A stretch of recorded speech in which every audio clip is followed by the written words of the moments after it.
It's time. A cask is an inheritance of choices. An opportunity, a gamble. Yesterday's decisions, malted, mashed, distilled and bunged. Memory left to steep until age runs its course and a new life begins.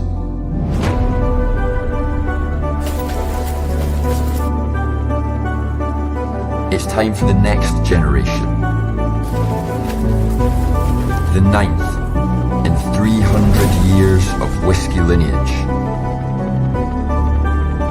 To take the chance, carry the opportunity. It's time for new choices. Fresh decisions laid down for the generations to come. It's time to push the limits of experience.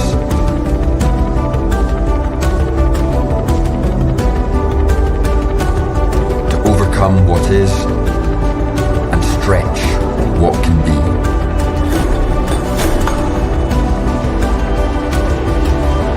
It's time for the treasures of our past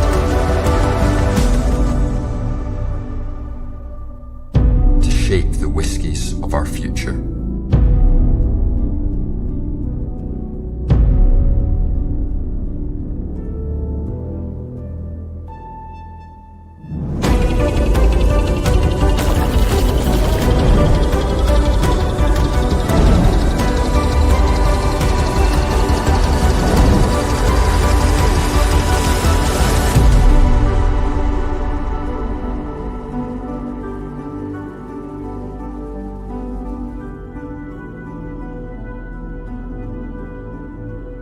It's time.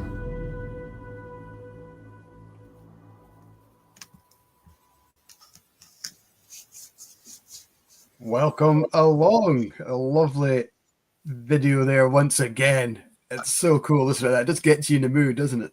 It does. That's a really nice video as well. Very, very good. I'm going to remind me when we bring on Finn, if that was him climbing up the mountain at the end there, that would be pretty cool. Well, I'm wondering if it's him. I was wondering if it was him that narrates it, but I thought there was that as well. We'll ask him when he comes on. Good evening, everybody. Welcome along. Yeah, hello everyone. You get so bored of hearing your voice over and over, though, wouldn't you? I was just thinking. If it was, I narrated the tour film for the distillery, and I literally hear my voice every half hour. I'm like, oh my god, I can't believe I sound like that. So squeaky and Scottish and irritating. So sorry, guys, that watch every week. That's me, squeaky, Scottish, and irritating. I hate watching, but I love watching back the Blether, but I hate my voice. If I could just mute myself every time, it would be awesome. But yeah, well, welcome along, Blethren. Great to see you all in fine voice already. So certainly on the YouTube, watching and chatting. We've got Tim, who he purchased the book Drunk that we were talking about with Torpetter and cool. So he said it's well worth a read. It's a fascinating book. Nice. We've got Scott, we've got Frank. Dave is already, he's back on the whiskey. Great to see a full recovery, Dave. He's drinking the Glengiri, which is exactly the same drink as I've got. The 12-year roll. Don't even, because I haven't bought it, and I think it's sold out everywhere, and I'm like gutted. We still got some. Oh, right. Yeah. Reserve it. I know you're not allowed to reserve it, but you can reserve it for me. It's such a nice dram. Glengiri, Tokai, what's not to love? I'm going to be opening the Ardmore for my birthday. It's not my birthday. It's Jesus' birthday. Christmas. For Christmas morning is my morning dram. The Tokai Ardmore. It just sounds phenomenal. Nice. Who else? We've got Dutch Jura on. Great to see you all. Dave Ferguson, could that dram be any more on theme? Absolutely not. I don't think it. I think it ticks every box. Bought from Inverarity Whiskey Shop, bottled by Finn, and distilled at your gaff. So, yeah, distilled around mine. Phenomenal dedication to the cause, Dave. So, So without any further ado, let's bring on our guest. We've got loads of questions for him, and that's just you and me, let alone what the guys at home are thinking. Hi, Finn. How are you? I'm very well. I'd love to say I also enjoyed watching the film, but you guys were spot on in saying that I have watched that many times, and everything you said about listening to your own voice and hating the sound of it was pretty spot on. So it is you then that narrates it. It is. It's me narrating, and it is also me running up the hills and also standing on that damn rock at the end. I remember filming that, and the guy filming it, who also still works with me, Reeve. We had a walkie-talkie each, so I had the walkie-talkie in my pocket when I went to stand up on this rock overlooking. There was a spot in Cairngorms, and first time I went up, I got so much vertigo that my legs started shaking. I had to sit down. I had to kind of give myself a bit of peace, and all I could hear in my walkie-talkie is, "Get back up." It's like, it's the perfect shot. The sun's in the right place. I was like, Reeve, I can't. It's too scary. So he forced me to go up again. But I'm trembling in that final shot there. So hopefully it's worthwhile. It's very worthwhile. Are you a hill walker? Do you like getting up in the hills, or was it kind of his idea to say, right, we're going to put you on the top of a mountain? And No, I love it. Big into my hill walking. Do you know what? I used to love a bit of trail running as well. I did a few ultra marathons, but unfortunately, I'm going to say with old age, but I'm still not quite at old age, I don't think. But my knees have just been knackered. I did my last big run was a 75-kilometer ultra marathon down the side of Loch Ness, and I don't think I've run properly since. I remember finishing that and just kind of packing it in almost because it was too much. So I've kind of stopped. I still do a bit of hill walking. I'll be getting out in winter and doing some kind of ice axe crampon stuff as well. So it's on brand maybe. Yeah. I used to be right big into my hill walking as well, and then I did the 3 Peaks Challenge, and after that, it's probably one of my biggest regrets. After that, I said no, I'm done with, because we were out every weekend, sometimes 2 or 3 times a week training for it. Once we completed it, it just kind of had that, you know what, I'm just going to give it a break, and I never really got back into it after that. I go up the odd hill now and then, but it's not to the same level. And yeah, it's a wee regret of mine not keeping it up. Yeah, you've got to give yourself an incentive of a wee dram at the top. I think that's the way to do it these days. Yeah, or a beautiful shot of by a drone, and somebody in a walkie-talkie telling you to man up and stand up. Exactly that. Although I'm not sure if that puts you off more or not, but. Yeah. No, it's do you know what, I do still enjoy watching that little film, because I think it's great, and so it's obviously me in it, but it's also my granddad as well.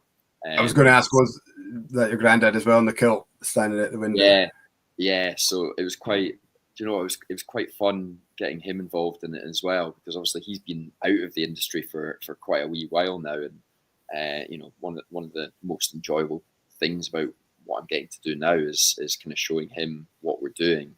And obviously we hadn't even launched the brand when we decided to film that video. So that was kind of one of the early bits of showing him what we were doing and kind of giving him a tease of what it's all going to be about. But I do remember storming into his house, actually. So he still lives in Perth. And we filmed the section by the window in his kind of upstairs living room. Cool. But we brought a full camera to kind of film team in, and I think he was quite kind of maybe not overwhelmed, but do you know what? I think he quite enjoyed it. It was his turn to be in the limelight again. So it was good getting him involved. The wording's beautiful as well, though. I mean, Mike knows that I'm a bit of a geek and I like to write down. I pretty much just plagiarize and steal other people's wording. I don't use it. I just keep it. Like, the first thing I've written down in my notes tonight is a cask is an inheritance of choices. I think that's such a fantastic way of looking at it and describing it. It's because you are literally choosing something that you are probably not going to do anything with for at least 8, 10 more years. So it's just a beautiful way of describing it. Spot on. And I think I found myself in quite I suppose a very unusual situation where obviously my granddad was in the industry, but he kind of stepped away from it properly in the early 90s, although he kind of sold the business earlier than that. And I was left in a very fortunate position where I did have somewhat of an inheritance of these amazing casks of whiskey, and it was a choice. Some people might think it's the only thing to do is to go and relaunch it in a way where you get to relaunch a family business, but that's still, it was a big decision and quite a little bit of a gamble, because the state of whiskey meant that you probably could have done many other things with those. We could have walked away from it. So delighted that we've managed to release some of those casks from my granddad's era, along with obviously some of the other ones that we do in the kind of younger age bracket. But hopefully I made the right choice in bottling some of these very old whiskies. Absolutely. I think. On you go, Mike. Sorry, Kat, I thought you were going to go there. You go ahead. No, I was just agreeing with you, but I was thinking we've done the same thing. We've got so keen about chatting to you and gone straight into conversation. We probably should go way back to square one and be like, hi, who are you? What's your dram tonight? What's your story? Well, yeah, I suppose, I mean, hopefully people know that my name is Finn Thompson, because my name is on the bottle that I represent. So yeah, I started working in the whiskey industry, I think, straight after university when I was 21, essentially.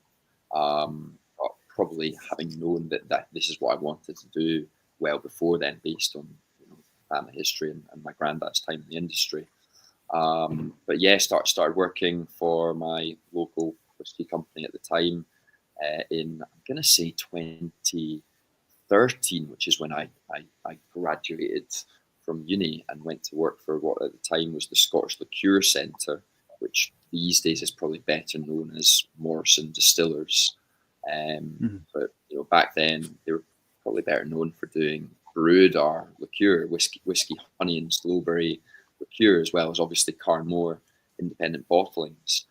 So worked for them for a few years, and then ended up making quite a big change in moving to the big smoke down in London, and worked for Diageo for a little bit, or at least a joint venture with Diageo, which was Copper Dog whiskey. So Copper Dog had just been launched. It was the whiskey that was, I suppose, the house whiskey of the Craig Ellicky Hotel. The owner there created the Copper Dog whiskey bar in the hotel, and he wanted his own whiskey to go along with it, and basically did a joint venture with Diageo to go and launch that. And I made the decision to leave a very small family, at the time, small family business. Nowadays they're a little bit bigger, and make the big move to London and to work for a big, multinational company like Diageo, which, was quite a massive change, but also quite a good one as well.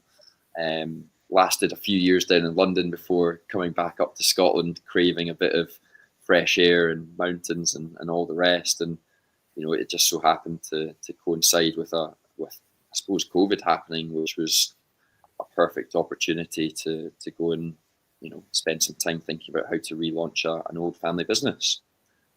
So yeah, I think that must be all the way back in 2020 that we started thinking about it, and we didn't manage to launch until 2022, but it seems to have gone quite well since, I think. We're still going, so that's a good thing.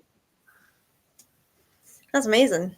So yeah, I mean, whiskey's in the blood, obviously, 9 generations of it, so it's no wonder that you found your path into it. Was that always the intention when you went to university, that you kind of wanted to sort of restart the family legacy, or did you just kind of come to that decision after realizing you enjoyed being in the industry?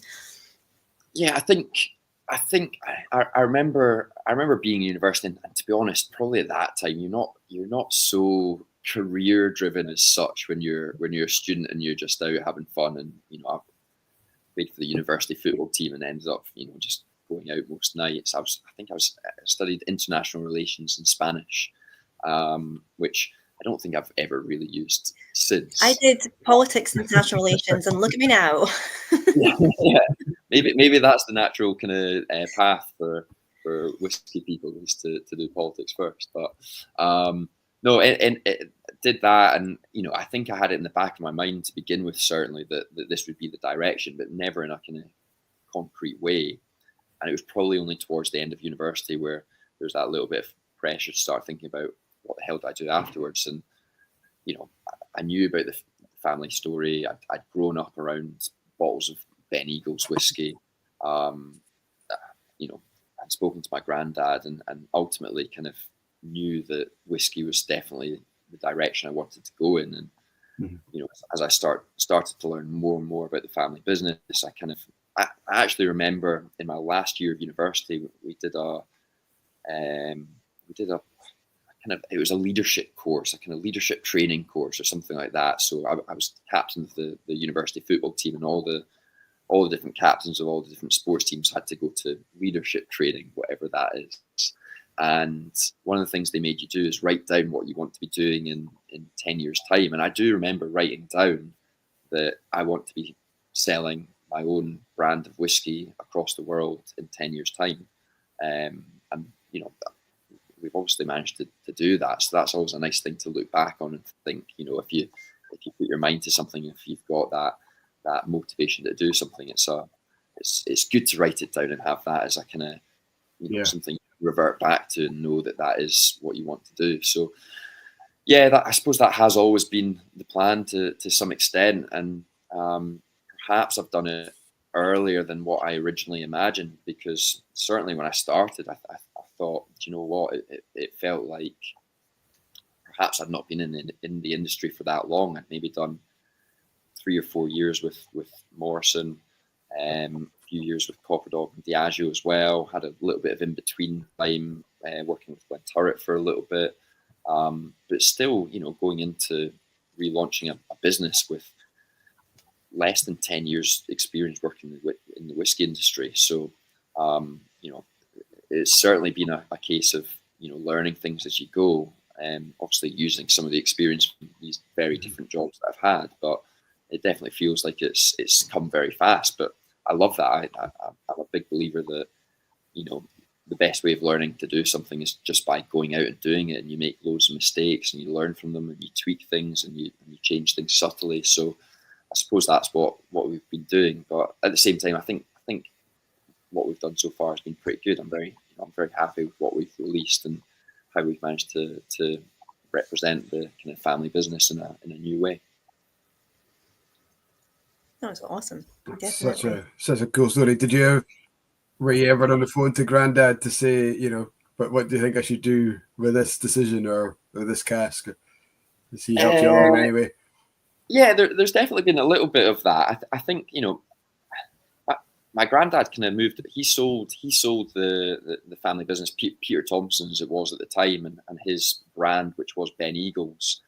He sold that in the mid 1980s, and he continued on for the next kind of few years, but in a kind of less of an official capacity.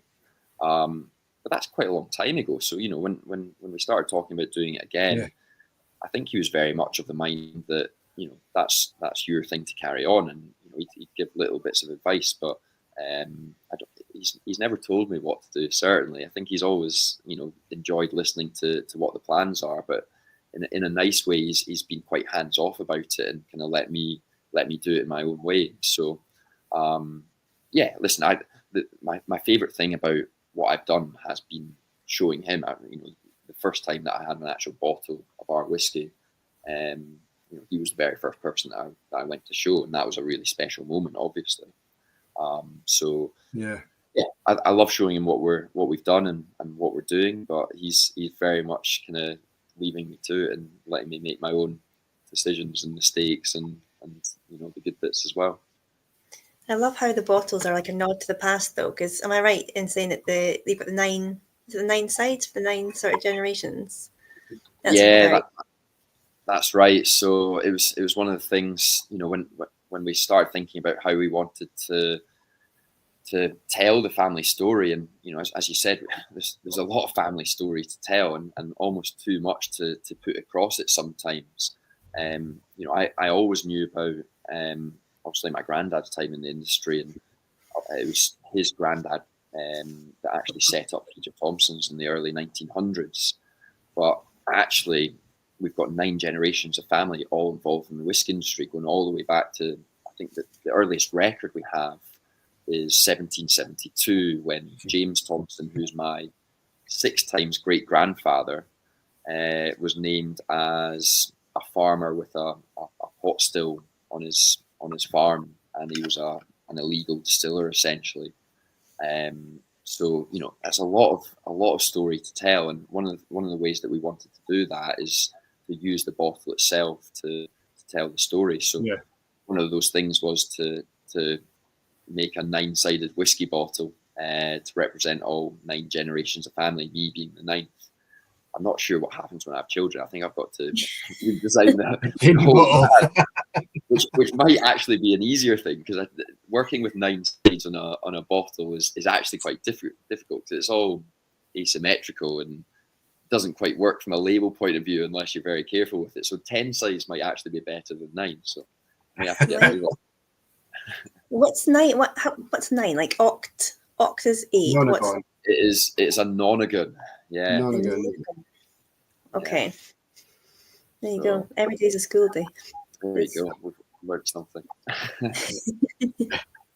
Dave Harrison's picked up that you let the hair down cat on 20 minutes. So he's just 20 minutes in. What's that? Oh, fuck off, Dave. 20 minutes. Yeah, all right. It was hurting. Jeremy's put last week. You'll carry on. Jeremy Watt is watching from Norway. He's on Facebook. Saying Mark did a fantastic design. Lots of little extra details hidden in there. The initials have all the family initials hidden in them, and I was looking for that. So yeah, on the logo itself here. Yeah, whoever said that is very clued up. I'm very impressed. So yeah, within the monogram, it's obviously an FT, but within that we designed it so that you can kind of identify all the initials of the different 9 generations from David Thompson, so you can find a D in it. Peter, obviously. My favorite one though is the M that goes around it. So obviously it's got a kind of circle round the outside. Okay. Cool. Yeah. Tiny little kind of insert at the top, which is to represent the M for my granddad Michael. So that's a very good find. So well done. Jeremy is our super. I don't think you'd mind me calling you a geek. He's our super geek. Like he just knows everything. To be honest, every week he'll come up with something cool that none of us knew before. So I don't know where he gets that knowledge from. He's some sort of super genius with too much time in his hands, potentially. I'm sure that's not the case. Definitely impressed. You know what? I've obviously talked about the brand a lot, and I think that's the first time someone from outside the company has kind of told other people that that's what the monogram is all about. So that's one of the secret little bits of information that you only get to find out if you speak to someone from the brand. So Jeremy must have spoken to someone in the team, I think. Yeah. Jeremy, how do you do this? Like, who are your people? These are amazing. That's fantastic. One thing I do love about the bottle as well is the top is ceramic as a nod to the Ben Eagles collection, isn't it? Yeah. So at first I did toy with the idea of doing ceramic bottles. Obviously that's what Ben Eagles became quite famous for. There was a standard Ben Eagles release, which was a standard call round bottle, and but as you've seen there with the that's the Loch Ness Monster is one of many different creations, and kind of stems from my granddad's era. There's the Loch Ness Monster. There's a little haggis one. Obviously, the most famous ones are the Birds of Prey series, the actual Golden Eagle itself. My favorite one, actually, I've got two favorite ones. The chess set. So it was my granddad loves kind of Scottish history, so he basically did a Scottish war. It was called The Thistle and the Rose, based on characters from the Scottish Wars of Independence. So I think the king piece in the Scottish set is Robert Bruce. In the English set, it's Edward the first. It's got John Knox as the bishop. So all these different pieces, and the great thing about them, they're all filled with whiskey. So the idea was you'd have a full chess set, and I suppose you'd play a game, and let's say your rook gets taken, then I suppose you have to drink the whiskey from your rook. So I think it turns into a very messy chess game by the end of it. But I quite like it. Are you taking their heads off to decant? No, there'd be a little kind of opening bit in the bottom of the pieces. Yeah, there's a little stopper in the bottom. Like that. So one of the things I would love to do, this is a little bit of inside information about, I'll call it our marketing strategy. Not that such a thing really exists so much, but I want to do a series of chess matches. I want to make chess cool again, and the idea would be to run little chess competitions with, ideally the Ben Eagles chess sets, with Finn Thompson whiskey drunk across the night, and do little competitions across the country would be quite fun. That would be cool. I played a little bit. I was in the Hague Whisky Festival back in mid-November, and our importer in Holland called Win Whisky Import Netherlands, they also represent a lot of other smaller whisky companies, Morrison Distillers being one, Locklee, Lindors, quite a few others. So all the brand ambassadors kind of all go out together. We all stay in the same hotel, and we ended up, there was a chessboard in the hotel. So after the show, we'd all go and play chess. So I think this is where this idea's originated from. But I quite enjoyed playing. It was quite nice to try and beat the other brand ambassadors was the challenge. But I can't remember if someone beat me. I think I won one and drew one. So room for improvement, but I don't think I lost. Unbeaten, I'll take that. Unbeaten, yeah, undefeated record. How many of these sets do you think are still around then, the full chess sets? What kind of production level was he sitting at? Well, do you know what? It was my birthday last week, and happy my mum actually thank you. My mum managed to find a full chess set for my birthday, so they're really hard to come by. You can find the individual pieces quite easily, whether it's on eBay or kind of general auction sites. But finding a full set, like she's done really, really well there. I think it's one of my favorite ever birthday presents. So nice. We've now got, I think we've got 2 sets in the family. I've seen a few other sets kicking about, but I think a full set of Ben Eagles pieces is pretty damn rare. Yeah. Well done, Mum. Yeah.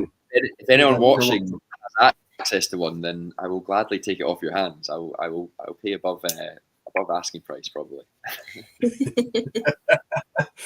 I think everyone watching or their parents will have at least one Ben Eagles miniature in their cabinet. Every parent has one, and every grandparent has one, I'm sure. You see them in all sorts of weird places. The 2 favorite places I've seen, it's the big Golden Eagle decanter Ben Eagles one. Ralphie had one in his bothy for quite a while. It's gone now. So I need to find out why it's not there anymore. But so I rewatched like all of Still Game quite recently, and I think it's the Hogmanay episodes. Jack and Victor do a little toast to each other, and they picked out a bottle of Ben Eagles. And I had no idea about this until I watched it, and I kind of had to take a double take. I was like, holy crap, they were just celebrating. I think it's a flashback to the 1970s as well, when they were a little bit younger. crack open a bottle of Ben Eagles and they're like, oh, have some of this good stuff. So there's little things like that which are just brilliant to see, and I always love. I remember that episode, the flashbacks to the I can't remember the whiskey, but yeah, I'll have to look back at it. Yeah, it's a bottle of the Golden Eagle Ben Eagles. So it's nice to see, and as you said, Mike, like everyone seems to have a piece, whether it's a little eagle or a Loch Ness monster, or whatever, curling stones as well. You see sometimes, so. Yeah, it's always nice to see. Maybe we'll do a little ceramic piece in the future, but at the moment we just do the tops. So each of the tops for our whiskies are handmade ceramics. They're all slightly different. The older whiskies that we do tend to have the turquoise kind of cracked ones, and they've all got individual kind of crackling on them. The younger ones are the cream and brown speckled ones. So that's the kind of separation between the two. Awesome. There's so much detail going into it, though. I mean, if you mean, not that you would, but you could have just lived off your family name, to be honest. But you obviously just done it in such a way that you just add all these kind of little details that keeps kind of honing back to the heritage of your family. It's very, very cool. And you must have quite a good family archive to have this kind of, or is there a good family archive, or have you just set out to research it yourself? No, do you know what? I'm really, really lucky again that my granddad is an avid collector of almost everything. It's probably one of the reasons why he kept hold to a lot of these casks that ultimately should have gone into his Ben Eagles blend. That's what they were originally laid down for. But because he's an avid collector, I think he kept hold of them in a time when whiskey wasn't doing well at all. I think when he had these late 80s, 90s casks, and even ones going back to 70s, whiskey wasn't doing particularly well at the time, and they were probably seen as more of a liability than an asset. But he loves holding on to things, and fortunately, it's the same with a lot of the family archive material. So we're really lucky that we've got documents going all the way back to the late 1800s. One of my favourites is basically a cask purchase book, and I think it's dated from 1897 through to 1905 or something. And it's a log of every single cask that was bought and sold by the company in that period. So it's an amazing insight, not just into what we were doing as a family and the type of whiskey that was going into the family blend at the time, but also generally into the Scotch whiskey industry. Because there's things you find in there, for example, I think there's a trade with John Walker and Sons where it's a swap of some Lagavulin for something else. You see the cask types as well that were being used, and quite revealing things. I think about 30% of the casks that were being swapped by the family or bought by the family were Madeira and port casks, which I was quite surprised by. I almost thought that would be a bit more of a modern phenomenon, but so much of it is sherry, port, Madeira. Then of course you get some refill stuff as well, but it's such a great insight into what the industry was doing at that time, and that's just one of lots of different books that we've got from all through the 20th century and late 19th century as well. We've got the minutes of meetings going 1920s all the way through to the 1980s, ranging from World War II, with my great uncle David being taken prisoner of war. He took over the running of the family in 1939 when Peter Thomson died.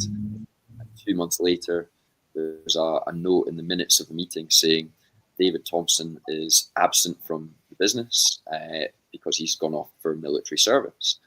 And then he got captured at St. Valery after he was part of the 51st Highland Regiment.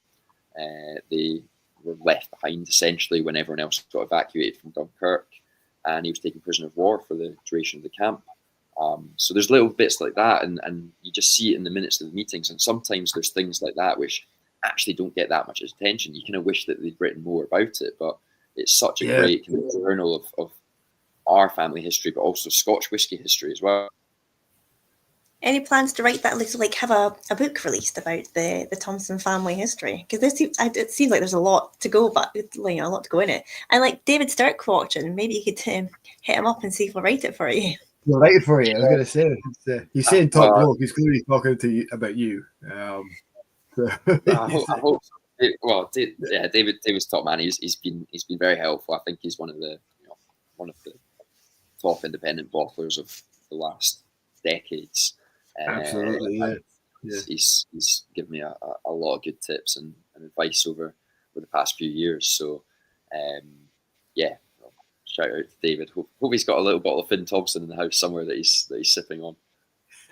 He'll have a Ben Eagles sitting in the house. He probably will. Yeah, he probably will. You're right. You're right. But no, I don't know. For me, obviously, doing a book and retelling the family story would be amazing. But ultimately, I kind of see what I'm doing at the moment as part of that. One of the most enjoyable things about what I get to do now is to tell the family story, and I've often described it as the untold story of Scotch whisky, because ultimately most people don't know about Peter Thomson's. I think it's got a great history. I think Ben Eagles was a brand that at the time was very, very popular. Mm-hmm. But it's amazing now, and certainly internationally, people don't really know the story, and I quite like that, because you get to tell people something that they don't know. I think that's one of the great joys about Scotch whisky, is telling stories, and no one wants to hear a story that they already know. So getting to kind of reveal this hidden story of Scotch whisky that's gone missing because it was a company that disappeared in the 1980s. For me, that's one of the great joys of it all, is getting to just reveal little bits of it at a time, and getting to share the family story and pay tribute to everyone before me. That's awesome. David has commented saying he tried to upload a picture of the Ben Eagles Loch Ness Monster that he has. That he's also got. Is it this one, Dave? Is it this guy? Because this is what I have in my. I say my collection. I stole it from the parents a wee while ago. So we've got that guy up there. Also, he's nestled on a list, a heap of books here, and just about here is David's independent Scotch book, which I'm not sure if are you guys in that one where you. David will be able to confirm. I think we were too late in launching the first edition, but I sent David some information for the second edition, so he'll be able to confirm if that's made the cut or not. Excellent, good stuff. I mean, there's such a big, in recent times, the last 5 years, probably since COVID, maybe just before that time, a lot of independent bottlers have hit the market. And how have you found that? Do you think you came out at the right time because of that, or has it hindered a little bit because of the kind of diluted market? I think independent bottling is probably in its strongest position since I've been in the whiskey industry. I think one of the great things about whiskey generally, but particularly this little niche of the market that we're in independent bottling, everyone helps each other. You'll never see nasty rivalry between independent bottlers, because we all recognise that we're in a very similar situation. We've got a similar mindset about ultimately wanting to bottle good whiskey, to be very selective in the casks that we put out. I think everyone's very passionate about what they do, and you can see that when you speak to other people, whether it's at a whiskey show or whiskey awards night or whatever it is. I think everyone's in it together, and the great thing about whiskey is, whiskey helps whiskey. I think that's the case for the big companies as well as the little companies as well. Obviously, that's because of the history of blending, and the big companies need each other to trade with, to get the right recipes for their own respective blends. I remember speaking to someone at Diageo, and they kind of told me, listen, we're here to support you as an independent bottler, because whiskey's not competing with other whiskey companies. Whiskey's competing against the world of gin and wine and tequila and all these other things. Ultimately, we all want people to drink Scotch whiskey. And, you know, if, for example, someone's drinking a bottle of David's whiskey, you know, as an example, for the first time, maybe that's the first whiskey that they try, or it's the first independent bottling that they try, and no doubt they'll enjoy it, and then they'll be more incentivized to try another independent bottler. So I think having lots of new indie bottlers is probably a good thing. I think the quality of independent bottling, in my opinion, has gone up because it is competitive. There's no doubt that because there's more of us, there's more competition. But I look at what a lot of my kind of, you know, other people in the industry are doing, likes of Little Brown Dog, love what they do, North Star, you know, all these guys are bottling really, really good whiskey, and ultimately, I think it's good for us. I think if more people drink indie bottlers, people have got more trust in the quality that they put out. They see it as a different option from going for a mainstream brand. So ultimately, I think it is a good thing. Cool. I do think you might see differently in the shop, Mike. I don't know if it's, you know, no doubt there's an element of too much being on the shelf at some point, but maybe it's that little balance. I guess, yeah, it's finding that balance, and I think sometimes we can get a little overwhelmed with the amount of releases that are coming out. I mean, we're not going to be able to stock every independent bottler. I know David had his shop down the road, which was purely independent bottles, which is fantastic. This time of year, we sometimes find that people are looking for distillery bottlings, and it's more because it's a gift for somebody, and somebody likes Highland Park, so the daughter or the son or the family come in to buy a Highland Park. And if you say, well, here's a secret Orkney distillery, you know, it's maybe a little bit of Highland Park, but there's that, you know, just a little bit of trust, a little bit of naivety, saying, well, no, we'll just get the distillery bottle because that's what he likes. And there's that assurance and that confidence in a distillery. But on the main, I think we've got a nice balance between, and to attract people who maybe aren't familiar with whiskey, I think we need that distillery bottles. But for the more adventurous and the people who are a little bit more geeky, the independent bottles are cool. And it's just about being selective. And you know, there's some guys that will say we can't take every release. We'll maybe take every second release we'll look at, unless there's something wow that we think, no, we have to have that, because we like to have a range. And yeah, it's tough keeping up as well, because, you know, I'll get an email from Mark saying, oh, we've got this range coming out, and by the time I've replied to that, I've got an email from Kenny or Andrew or somebody saying, we've got this coming out, we've got, and you're like, just settle down, guys, come reply to one email at a time. And it's that danger of being overwhelmed, and then that passes on to the customer as well. If we say, right, we've got 40 new casks arriving, you know, customers only going to buy one or maybe two, and they want to make a good choice. So what you guys have got is an excellent story, an excellent brand. That bottle, the amount of whiskey we sell of you guys, just saying, you know, is it for a gift? Have a look at this bottle. The box is beautiful. You know, what's inside, it's not bad either, but you've got that presentation down to absolute art. And I think the weight of the bottle, this big thick base, adding the weight, people think, you know, it just oozes quality.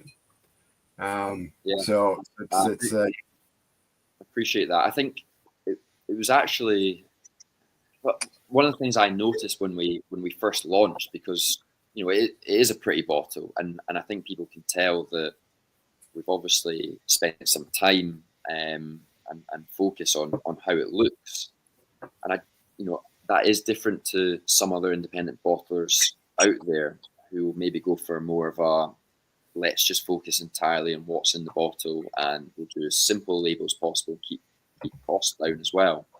So I do think when we launched, there was probably potentially a little bit more scrutiny on the quality of the liquid as well, because I think, and it's on, you know, it's probably my kind of viewpoint as well. When I see a new release from maybe it's a new distillery that's just launched and they've gone for quirky decanter bottle, or that classic perfume style bottle from the gin world, and it's all about showing something that's different. Probably my first instinct is to think, what are you hiding? Because there's always been an element of that in my thought, and it probably comes from maybe more the bigger brands, where you think, let's go for a fancy bottle because it distracts people from what's actually inside. So I did think when we first launched, there was definitely a lot of scrutiny over, okay, what's the quality of the liquid, but I think we've also managed to choose really good casks as well. I think we get good reviews of people trying the liquid and being equally impressed by the liquid as the bottle itself.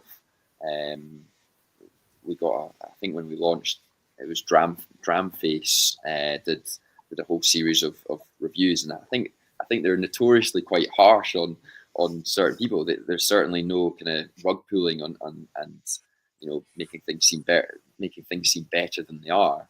But they gave us an amazing first review of about 4 different whiskies, which was quite encouraging. But yeah, there's definitely an extra element of pressure where people kind of expect that a little bit more because the packaging is maybe a little bit different from some of the other indie bottlers out there as well.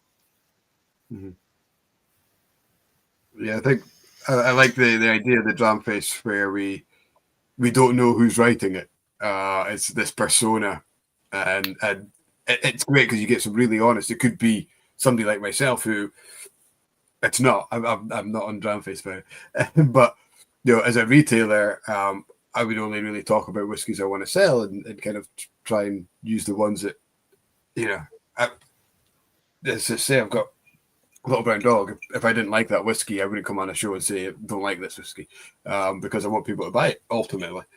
I love it, by the way, guys. It's good. But but with that dram face kind of mask on, you can really be honest and get into the nuts and bolts and say, let's be honest about it, because nobody knows who you are. I like that idea of their blogs and reviews.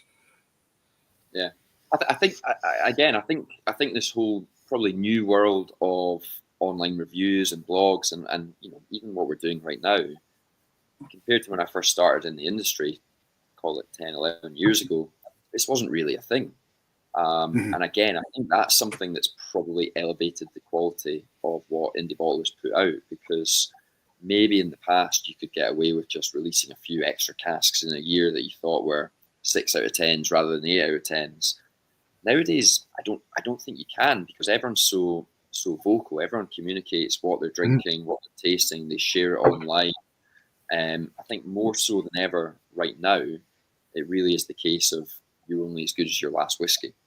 And as soon as you start bottling stuff that's not good enough, the internet world is a very small place, and people will quickly find out what other people are saying about your whiskies, and it can all go downhill very quickly. So I do think that technology has probably contributed towards indie bottlers stepping their game up a little bit, and maybe the big brands as well to some extent. But they'll probably have to fall in line with that as well, because everyone talks and everyone shares what they're drinking. You're absolutely right. And no, there you go.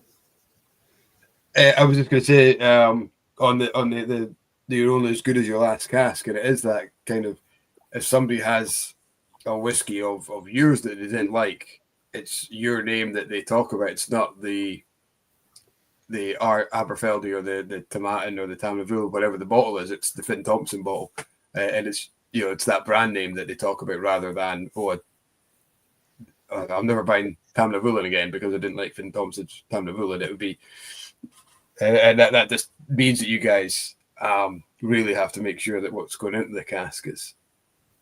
Yeah, it's good. It's possibly extra pressure when it's your own actual name on the bottle as well. There's really no hiding from it. I can't hide behind any kind of brand. So that's not mine. The other. So, there's a P in my tongue. I will take it personally. What's the process in you selecting casks? Is it literally you going in and yourself, or do you have a panel, or how does the whole process work? Do you know what? This was something that was asked to me when we were just launching the brand. I remember we did a little bit of pre-launch PR and ended up doing an interview with I can't remember who it was, Decanter magazine or something like that. And the guy asked me, it was quite an official sit-down interview, and he asked me that exact same question. It's like, how do you choose? It's so boring and unoriginal. No. It's a very good question, because I think everyone's got a different answer to it. And when I'd never really thought about it, really, which is probably the sign of a good question. And when I did think about it, I kind of took a moment. I thought, I kind of want to say what I hear other people saying sometimes, and maybe what my past experience was working for other companies, where maybe it's a bit more of a scientific approach of, saying I sit down with 6 different samples, and I'll nose them first in opaque glasses so I can't see what they look like, and I'll write down tasting notes, and I'll add a drop of water, see how it changes. I'll reduce it down to a certain strength, and I'll write down notes again, and doing a quite kind of formalized scientific process. And my initial reaction when I got asked that was to kind of just regurgitate that answer, even though it wasn't true. And then I thought a little bit more about it. I thought, I've never done that in my life. That's never been how certainly I've drunk whiskey. And then I thought about the first set of releases that we did release, and I kind of thought, all right, how did we actually choose these? And I suppose what I figured out, and what we try to do to this day, is drinking them in real life kind of experiences. So one of the first releases was the Auchentoshan 1989. I tried that on a camping trip with my dad and my granddad, and I took a bunch of samples with me. It was actually 3 different casks of Auchentoshan. We tried all 3 of them when we were camping the October before we launched, and that one kind of jumped out, and we chose it because of that. There's been other ones which I've maybe taken a bunch of samples to a football match. I'm a Hearts fan, so I go and watch Hearts sometimes, and Hearts mainly lose, so I'll have to bring a wee dram to cheer up the whole experience. So it might be that I've drunk a whiskey at half time in a Hearts game, and it tasted good in that moment, and we decided to bottle it because of that. My favorite one that we've chosen, or favorite kind of story behind choosing one, was our 5-year-old Glasgow that we did. It was a peated Glasgow 5-year-old, and I was climbing Ben Cruachan out on the west coast, kind of towards Oban, with Reeve, who is kind of the genius behind helping me design the bottles, and another friend. And we took a bunch of samples up. The Glasgow sample was 4 years old at the time. I had a little classic sample bottle at cask strength. We were walking up. We did the first section of the hill, which was kind of tree covered, and then we got out into the kind of exposed bit by the Cruachan Dam, and it just started chucking it down. It was torrential rain, and I thought, okay, now it's time for a whiskey. We all had a swig from the sample bottle at cask strength, which was like 61% or something, and tried it, and it was way too strong. But we brought little Glengiri glasses with us as well. So we ended up pouring a little bit into each glass, and honestly, by the time we'd poured the whiskey, the amount of rain going into the bottle, into the glass, made it no longer cask strength. And we tried it, and it tasted way, way better.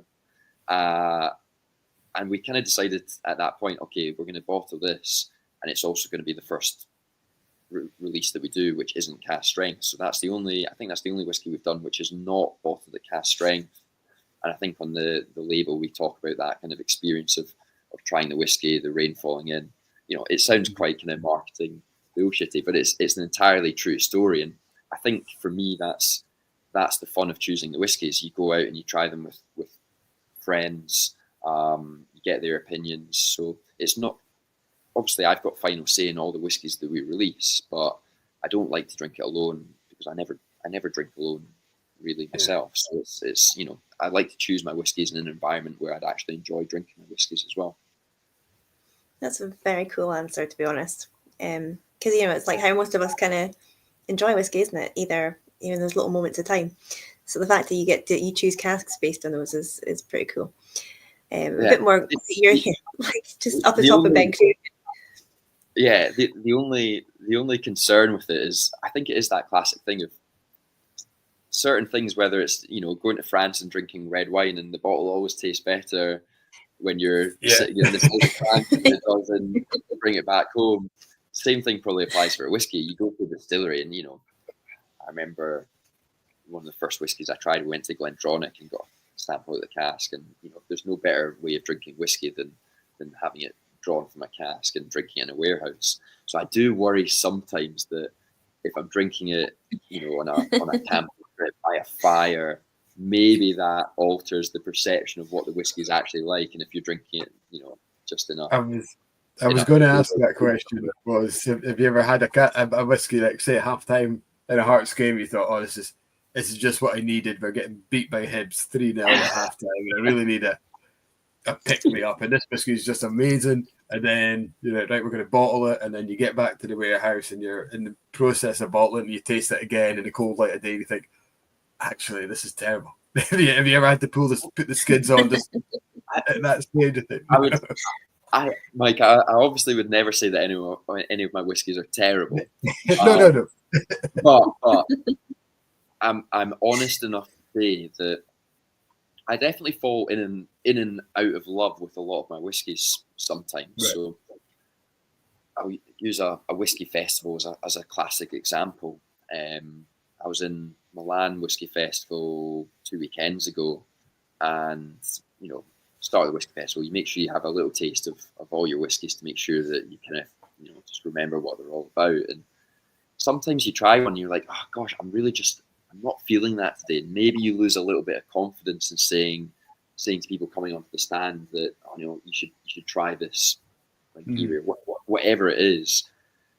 But then you think back to 2 whiskey festivals ago and you think that was my favorite whiskey at the time. So I think like anyone, we bottle lots of different single casks, and you're never going to love all of them 100% all the time. I think every single whiskey drinker is the same, where in certain moments you're more drawn to certain styles, and maybe it's a personal taste thing where I certainly like a different style of whiskies to what I liked 10 years ago when I first started. And I think even year on year, whether you're a seasoned whiskey drinker or a new whiskey drinker, you'll always have a little change in direction of what you like and don't like. So is that one of the questions I always struggle with when people ask me is, what's your style of bottling? And I find that a really hard thing to answer in saying it's a certain flavor profile, because I think that being an indie bottler, your flavor profile is always going to change.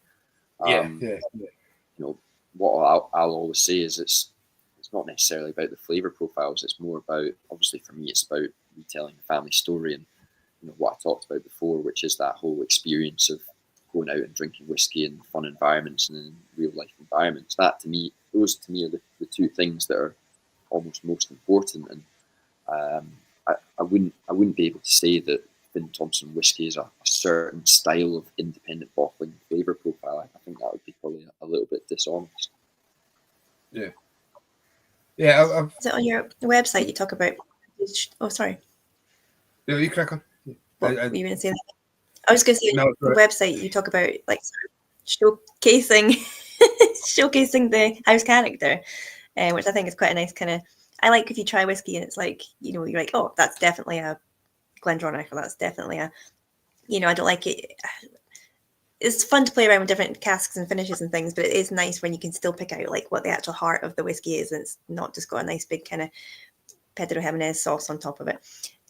But all through, and there is time for that as well if you just want something sweet and fun too. But I totally agree, and I actually think one of the signs of a good indie bottler is being able to choose a cask which isn't re-wrapped. I think it's almost easier to say I'm just going to put everything in sherry, and we know that people like sherry cask whiskies, therefore that's the direction we're going to go in. if I look back on some of my favorite releases we've done, a lot of them have been just refill hoggies, very natural cask, very natural kind of distillery character, and not a lot of cask influence. And it doesn't work all the time, that style, because sometimes you get a little off note, or sometimes it's just no kind of flavour developed. But some of my favourite whiskies have been ones which are just refill hoggies and very kind of distillery character forward. That said, I still like playing around with different kinds of finishes. I think that's a fun part of what we get to do as independent authors. For me, they've got to be done with a purpose. And again, we're really lucky that part of my granddad's business, as well as being whiskey blenders with Ben Eagles, actually one of the biggest parts of the business was being a wine importer. So my granddad represented the likes of Torres in Scotland. He was their Scottish importer. So off the back of that, we developed a really nice relationship with Torres, where we get casks from them and we use them for the re-racks, and it's kind of like a tribute to the old kind of connection between two family businesses. So for me, when I try and do these re-racks, they've got to be a little bit purposeful, at least. It's not just chucking it in sherry for the sake of it. It's trying to do it with a little bit of rhyme and reason.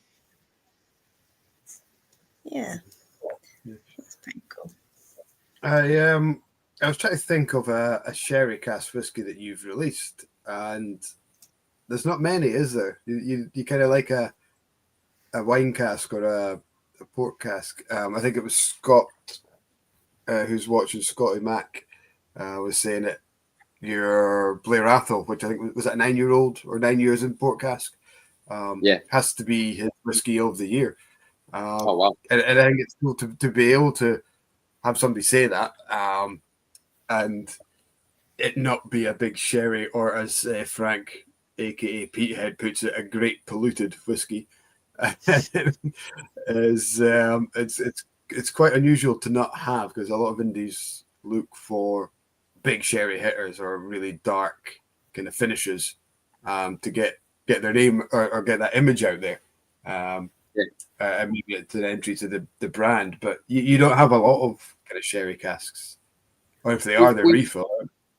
Yeah, we've done a few. I think our first releases I did a Kalila 15-year-old in Oloroso European Oak, which was a finish, about an 18-month finish.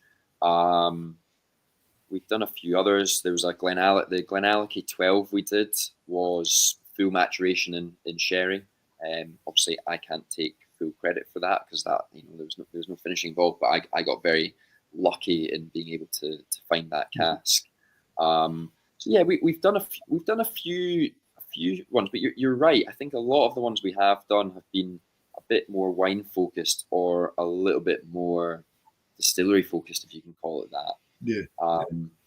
I did go out to Jerez in January, and we've got a nice little relationship with a couple little producers out there. So there will be sherry things happening in the future, but obviously they take a bit of time. So it's a waiting game, of course.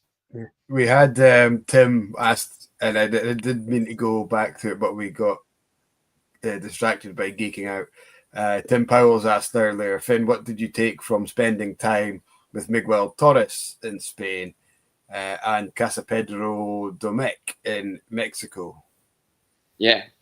Well, Torres was my first ever drinks industry job. So I was 18. I think it was summer of 2010. And as I said, Torres was one of the wine brands that my granddad used to import. So I got in touch. I remember when I was 17, I wrote a letter to Miguel Torres, and I was trying to leave school early. So I wrote a letter saying, I want to come over and do work experience with you guys at 17 years old. And they basically said, listen, we can't until you're 18. So they delayed it until I was 18. 2010, I was learning Spanish. I was better at Spanish then than I am now. Still not very good, mind you. But yeah, went out to work at Torres as a tour guide in their visitor centre just outside Barcelona, and for a short while, I suppose I was a bit more focused on wine and whiskey. But I remember leaving Torres, spent the summer there. Spain won the World Cup that year actually as well. I remember going out to celebrate it, but it's right in the heart of Catalonia, so a lot of them weren't even supporting Spain. So I was thinking it would be a big party, but a lot of them were kind of like a little bit anti-Spain. But great summer, drinking wine, speaking Spanish. On my last day, Miguel Torres brought me into his kind of office, and he's a wine industry legend.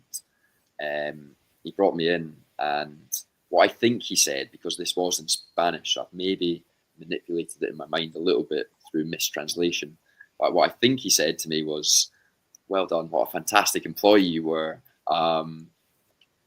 If you ever want something in the future, or if you want to, keep in touch, then make sure you do, whether it's wine or I know you're into whiskey, but keep in touch." And it was actually the very first thing I did when I started thinking about releasing Thompson whiskey was get back in touch with Torres about 10 years after that, and I again wrote out to Miguel Torres and basically asked if we could use their wine casks. So yeah, that experience was brilliant. I suppose that was my first drinks industry experience. It was focusing on wine tasting, which I think has a lot of similarities to tasting whiskey. The Mexican experience, I think it was the summer after, 2 summers after that, went out to work in a winery in Mexico, and that was entirely different. It was a little bit Wild West. It was just across the border from the US, so it was in a very close to a town in Mexico called Ensenada, and as well as obviously making tequila in Mexico, they also make wine in that park, so it's very close to California. But I remember going out there, my Spanish had declined somewhat, or at least when I went out to chat with the Mexicans, it was a very different style of Spanish. So I felt like I couldn't communicate. None of them really spoke English, and I spent a summer there really struggling, trying to give tours of Mexican wines to American tourists who come across the border. I think I bailed out early. I ditched it and got back across the border into the US, and it was not as good an experience, but still a lot of fun. So that was probably the point when I decided wine was definitely not the future for me. See, that is a good lesson. My kids will not. They just can't be bothered learning a second language. And I always say to them, these could open so many doors. They could literally be talking about booze all day in hot countries. I'm going to make them watch this back. And it's life lessons. Stick to your language. Well, the good thing about it is... Talking about... Oh, you go. Sorry, on you go. I was just going to say, the great thing No, about I just is you get to... Sorry, it's a delay. You keep talking. I'm saying the best thing about booze and languages is you actually get better at speaking the language the more you drink. So that was the key to doing the wine tasting. You also have one at the same time that you're doing the tasting, and eventually you're fluent. Is it you get more? It's the best way to learn it as well, though, just being in the country. I think it's confidence. I think it's confidence when you have a little drink. You just start. You stop caring as much about the mistakes that you make when you're talking in a different language, and you think, well, who cares? They'll figure out what I'm trying to say anyway. So I think that's definitely part of it.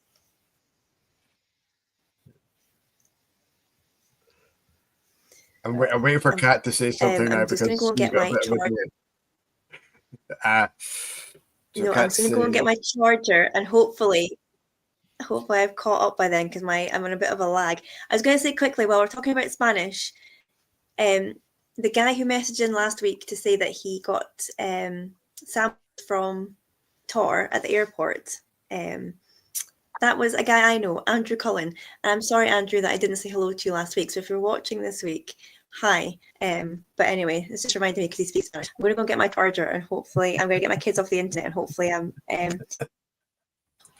can fix this situation. Give me 2 minutes. Talk among yourselves. No worries. Well, we've got some questions, some comments coming on from the guys on YouTube, especially.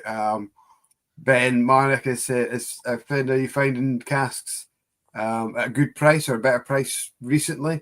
And what's your thoughts on the current idea that there's a whiskey loch forming? Yeah, I think especially this week there was a lot of kind of negative press about state of the industry. I think it was a bit more focused on the price of very rare old bottles, specifically at auction sites. Listen, no doubt there's been a little downward trend in probably the last 18 months to 2 years. I was trying to do a little bit more proper research into it, and I think what I found is that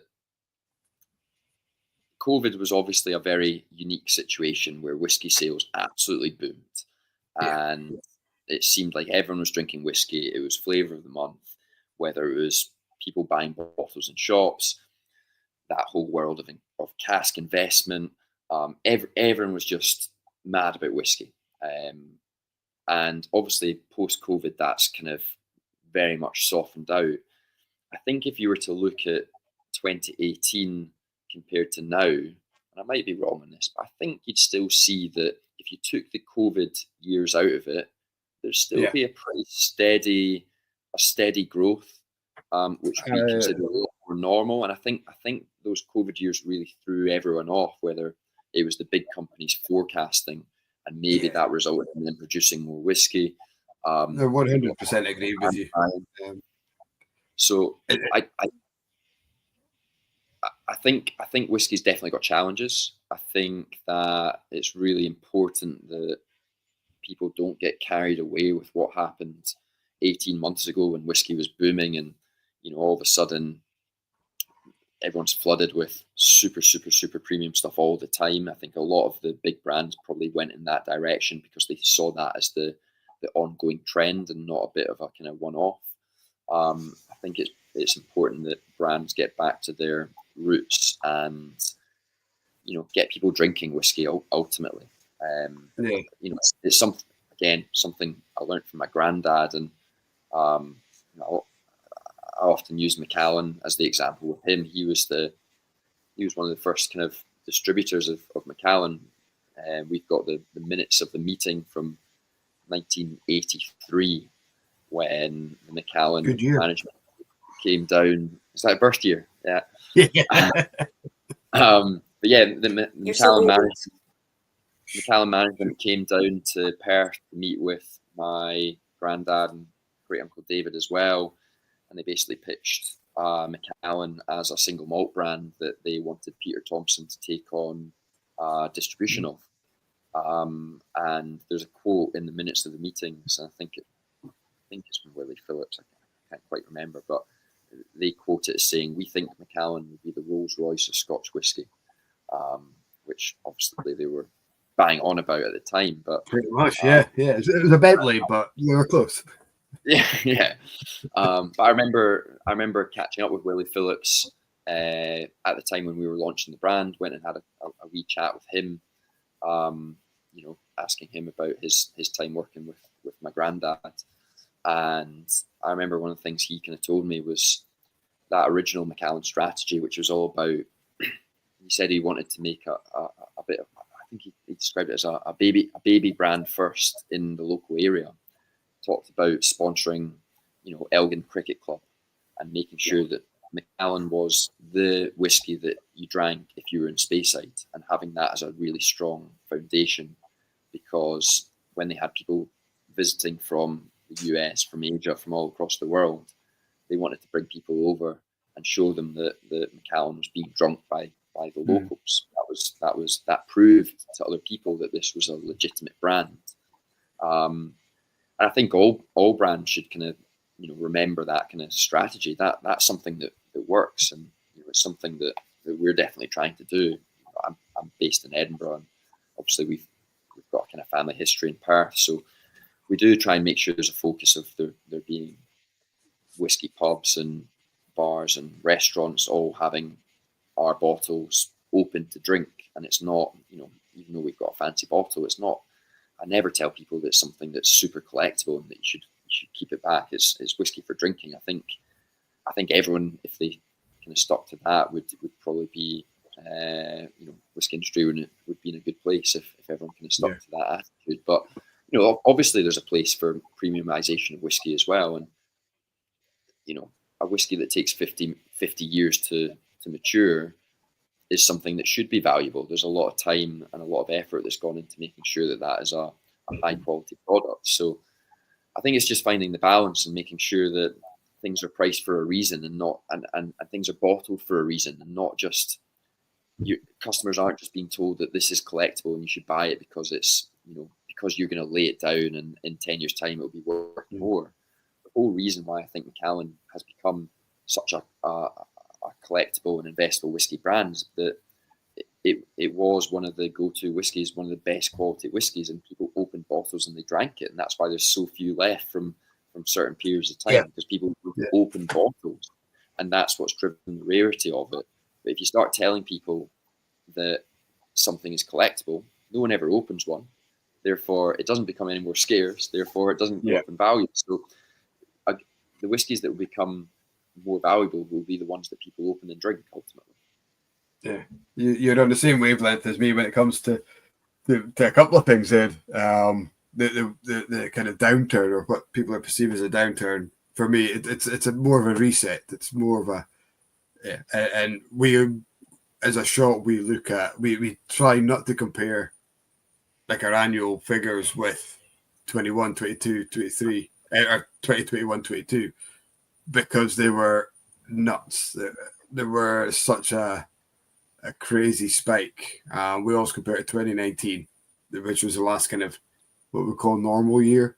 And I'm pretty sure a lot of the guys either watching or in the industry will say, we're still well up on 2019, but we're down from that period. And it's just a normalization, I think. It's going back to what it was. And I think if it wasn't for COVID and you drew a line between 19 and 24, it would have been a steady line upwards. It wouldn't have been a massive peak and then drop. So I think there's still confidence in guys like yourself. What we find the biggest impact is these kind of annual releases or inaugural bottlings aren't quite flying like they used to be. We would have a special release that would come in and it would sell overnight. We wouldn't even bother putting it on the shelf. That's not the case. It's now people aren't going after every single new release now. They're being a bit more selective, and we're finding that the ones that are successful are the ones with a story to tell, a history behind the distillery, a core kind of product, a core flavor, that is resonant, rather than lots of wacky casks and weird and wonderful new releases. It's the ones with stability and the ones that are true to the story of why they started up. Guys like Ardnamurchan or Vassy are good examples. They've got great passion and story and history, and there's ones that are maybe a little bit maybe too experimental, that aren't quite seeing the success. I think I think you're bang on, and one of the other questions a lot of people will ask is, this boom of whiskey and dozens of new distilleries popping up, will that affect this upcoming whiskey lock? And I don't think the volume the new distilleries are doing is going to contribute too much to that. No. If you compare it to one of the big distilleries doubling capacity, that will be more than 15 small distilleries all opening. But I think the key thing for all brands, whether it's an indie bottler, a new distillery, an old distillery, is just you've got to find your own IP, your own your USP about what makes you special and different. And I think what you said, you named a couple there. For me, I love what Ardnamurchan do. I think them to me are one of the go-to brands, producers that I look up to. And I think, wow, they've nailed it. They've got great people working for them. They've got a personality which stands out. They've got an attitude which is unique to them. And actually, I think a lot of the new distilleries have that as well. I think there's some really exciting things happening in whiskey. I love Lindors, for example. I think I always like seeing what Lindors do, because obviously they're a distillery with a lot of history as well, and I always like to kind of compare the two a little bit. I love what they do. Loch Lee, all these new distilleries, I think, are doing some cool stuff. So I think it's really exciting what's going to happen in Scotch whisky, and it's just it's getting the message out there. And obviously, I think you guys in shops are so key to being able to get that message across. I've always said to my team that ultimately we're a small team because our wider team is retailers all across the country. We're not going to hire loads of different brand ambassadors, but I always think the independent retailers are the brand ambassadors for your brand as well, and you've got to give them something interesting to talk about. I think what you guys do is a massive part of what is exciting about Scotch whisky as well. Well, thank you very much for saying so. I'm going to celebrate that wee speech with another dram. I poured. I'm not sure if you noticed. I poured the Patilli, which is Aberfeldy. Yeah. And another Tokai cask, and the difference in these two whiskies, both Tokai casks, is just incredible. The Aberfeldy so robust and in your face fruitiness, whereas the Glengiri is a little bit more delicate, a little bit more refined, more of a kind of session. The Aberfeldy is probably the most nervous I've been about bottling a whiskey. Okay. For me, it was a bit of a love-hate affair with it while I was sampling it. I must have tried it about 3 times before, 3 or 4 times at different stages before finally deciding to bottle it. And there's definitely something about it which is funky and unusual, and it's not a classic whiskey. And again, this is a great reason to sell to people in shops who can actually talk about the whiskies, because I think you need to taste it to understand what it's all about. It's got, I almost described it as like almost like balsamic, vinegary kind of note to it, which I really, really like. But I can totally see how if you were looking for something a little bit more delicate and a little bit more standard, then this is not a whiskey for you. And I suppose that's one of the risks of being an indie bottler and bottling something like this. This is a different whiskey to almost every single whiskey that we've bottled. I've never found those flavor notes in a whiskey before, really. And I know that not everyone will love it, but then I also think that having shared it with other people, 60% of people absolutely love it. Maybe 40% of people said, actually, that's just not for me. I don't enjoy that at all.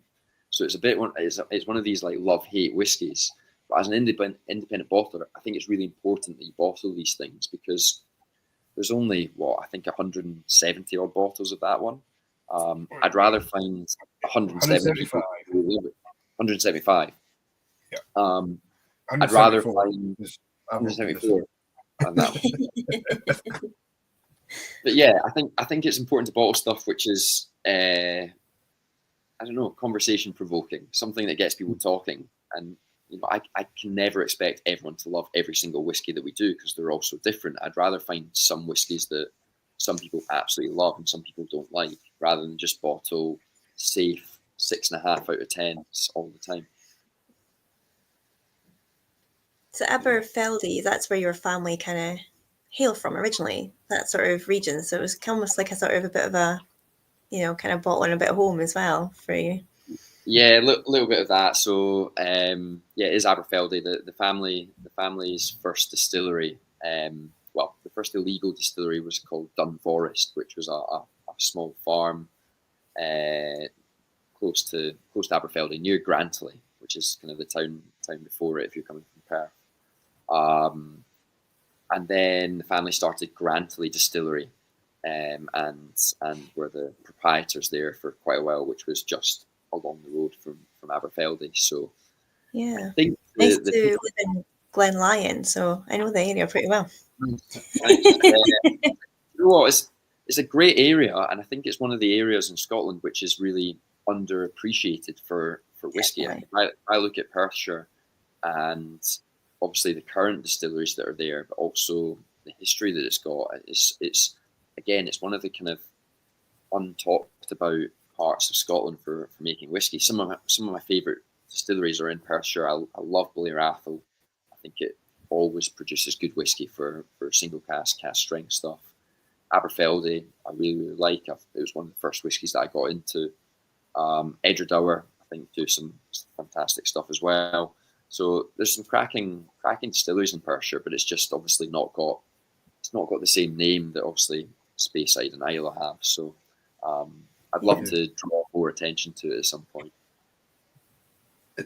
It's so bizarre, that power of suggestion. When I was drinking it earlier on, I felt like a sour, like a kind of tart, blackcurrant, fruity kind of, or forest berry kind of flavor. When you mentioned balsamic vinegar, it's all I can smell now. It's crazy how you get something in your head and you start to smell it. It's just like, why did I not pick that up before? And it sounds like an off note. Some people might find it an off note. Full disclosure, I will never expect everyone to love this whiskey, but this was a whiskey, and the reason I decided to bottle it was I couldn't put it down. I remember pouring a glass of it, and I kept on trying to figure it out. I'd have a sip and would try and understand what that flavour was. I'd put it down, I'd try it again, and then eventually I was just like, if I'm drinking it this much, I finished a full glass of it just from trying to figure out what the tasting notes is. So that's got to count for something. It's like Twiglets, isn't it? Nobody actually likes Twiglets, but you always finish a packet when you open it. That's a really that's a good match for it. I've always talked about doing a whiskey and crisps pairing. I think that'd be a really fun thing to do, but not nice crisps, like cheap crisps, like pickled onion, Monster Munch, and things like that. Space Raider. Well, I think Neil Twiglets and Italy would be great. Neil Ridley's just released his book, hasn't he? Pairing crisps with different. It's whiskies, but I think it's not just whiskey. It's kind of world kind of spirits, isn't it? But yeah, he's just released a book doing that exact thing. Imagine pitching that to your publishers. Yes, I've got a great idea, guys. Booze and crisps, all right, and I'll just write about it. I love that. He got away with it. So can I ask you quickly before my internet just disappears again? Andrew, hi Andrew, is on the chat and he's asking you, Finn, any advice for finding a job or working in Spain? So Andrew graduated in, European business in Spanish or something. Sorry, Andrew. But he used to work with me at Glengiri. So he's obviously looking to get back to Spain, Andrew, by the looks of things. Have you got any advice that you could give him? Yeah. Do you know what? Spain is one of our best markets. Weirdly, we've made a real effort in Spain to try and get the brand out there. So we've got a really good whiskey partner out in Spain. They're a much bigger company. They do all sorts of different spirits and beers, wines, everything. But they've actually created a special kind of luxury, but a kind of specialized spirits section, which we fall into. Basically selling our whiskey as well as a few other kind of higher end brands to bars and restaurants and hotels in Spain. So they'd be worth speaking to. More than happy to chat with them and maybe make a little introduction. Might not be with them, but they might know other people in the world of the drinks industry in Spain who'd be good to get in touch with. So they'd be good, and then maybe Torres as well. We still speak with Torres semi regularly. So get in touch. Pop me an email on info@finthompsonwhiskey.com and I'll try and help out as much as possible.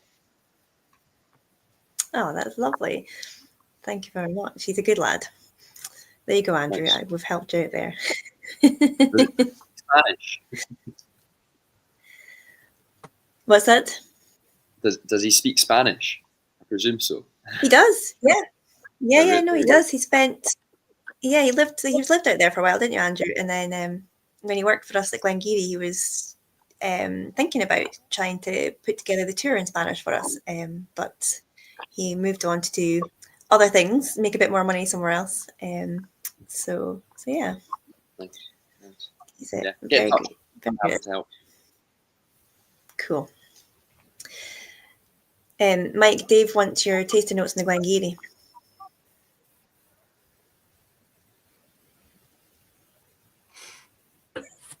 Oh, we lost Mike. We might have lost them. I think we've lost Mike. No, I'm still here. We're just saying, Dave's looking for your tasting notes on the Glengiri. All right. Dave just wants people to say Glengiri again, so you can have another dram, doesn't he? If that's the game he's playing, yeah. Yeah, it's quite light and fruity. It's kind of like a orange juice. Like normally when I pick up orange in a whiskey, it's like a orange peel, but this is a bit more fleshy. It's a bit more of like an orange juice. It's quite. There's a little bit of kind of orchard fruits in it as well, but it's just such a nice. It's like a little bit like what is that? Is it barley sugar diluting juice? Barley. Oh yeah, like Fruit and what's barley. that called? Yeah, fruit and barley. That's what it is. Yeah. Yeah. It's kind of, for me, it's got that, but with an extra dollop of orange juice in it. That's pretty cool because that pretty much sums up Glengiri. We're all about multi big esters and oils, so that's pretty cool that that's been captured in the bottle. The one you've got, Mike, is the 12-year-old Takai finish. We did bottle its sister cask at 11 years old, and it's actually I think it's gonna form a little bit of a series because we got a few casks of Glengiri all the same age, and we bottled the first one, which was it was bourbon barrel, but it was pretty much, it felt like a bit of a refill. It was barely any cask influence, and we decided to bottle that one because it kind of just showed what Glengiri was all about. It was that malty, a little bit of cereal, a little bit of meatiness, but it still had these really soft fruits coming through as well. So for me, it kind of just summed up what Glengiri is all about. And this one was re-racked at the same time that we bottled the first Glengiri at 11 years old. So I think it spent about a year to Takai.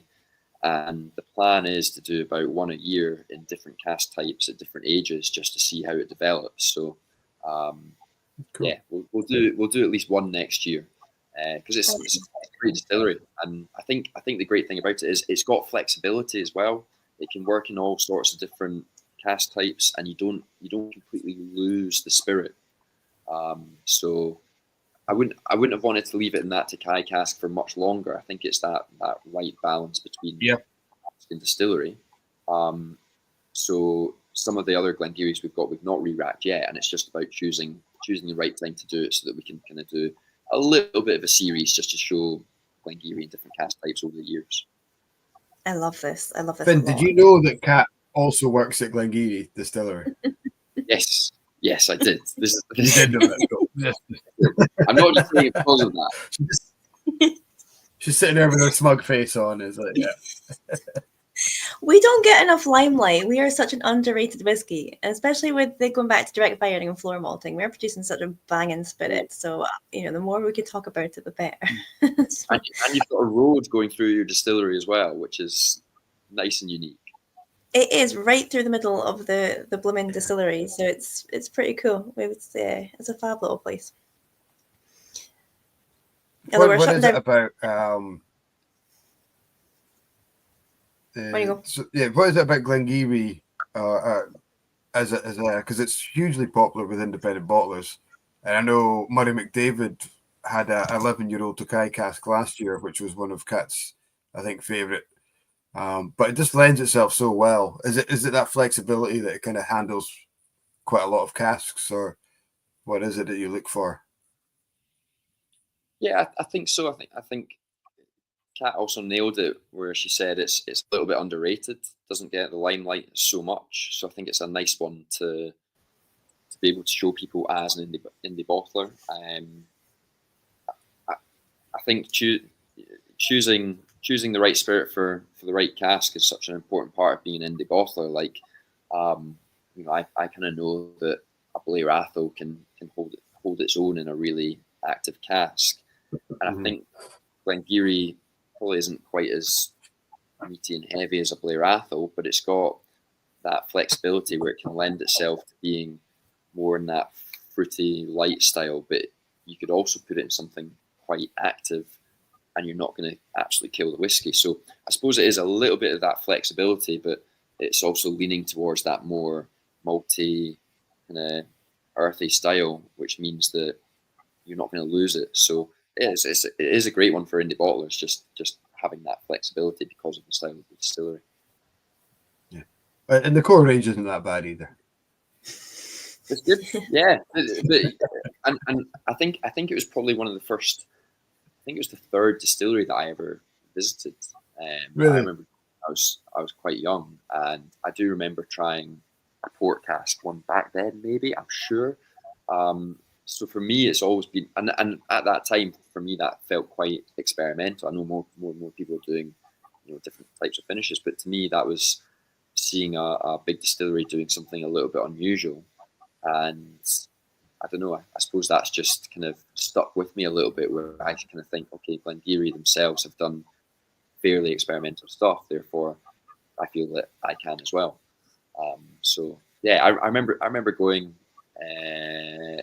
quite early on in my kind of whiskey journey, and I remember going past over the road as the kind of main sticking point. That was kind of the thing that always jumps out to me, the fact that there's a road through the distillery.